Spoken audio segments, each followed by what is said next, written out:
Bonjour et bienvenue à cette nouvelle vidéo de la chaîne Vinoscopie, une chaîne de vulgarisation scientifique autour du monde du vin pour ceux qui ont soif de connaissances. Aujourd'hui, nous entamons une nouvelle série de vidéos sur les accords mets et vins. La vidéo d'aujourd'hui va être assez courte, mais c'est vraiment l'introduction au sujet des accords mets et vins. Avant de commencer cette série, je vous invite à aller voir les vidéos suivantes, les régions viticoles de France et les bases de la dégustation, car ça va être des notions qui vont être importantes pour ce chapitre. Du coup, on va commencer par comprendre l'intérêt de faire des accords mets et vins.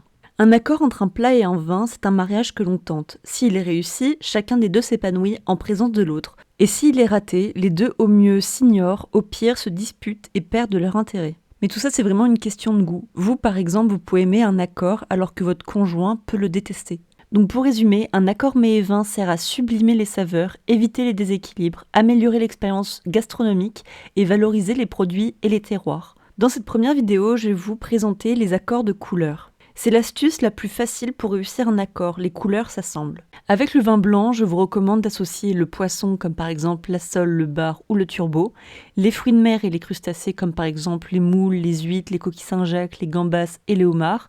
Et enfin, je vous recommande d'associer la volaille et la viande blanche comme par exemple le poulet, la poule, la dinde et le lapin.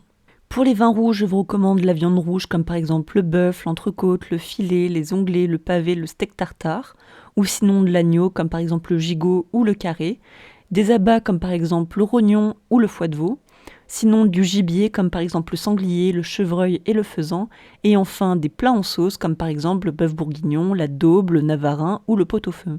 Et pour les vins rosés, je vous recommande des barbecues comme par exemple les côtes de porc marinées, les merguez ou les chipolatas, ou sinon en apéritif avec une planche de charcuterie ou une salade composée, et vous pouvez même le déguster avec du saumon.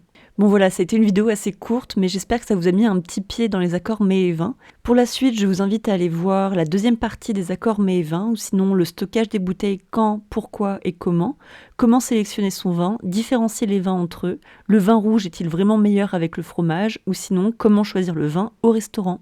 Je vous invite à vous abonner et n'hésitez pas à venir me suivre sur Instagram. Merci de votre attention et à bientôt pour une nouvelle vidéo.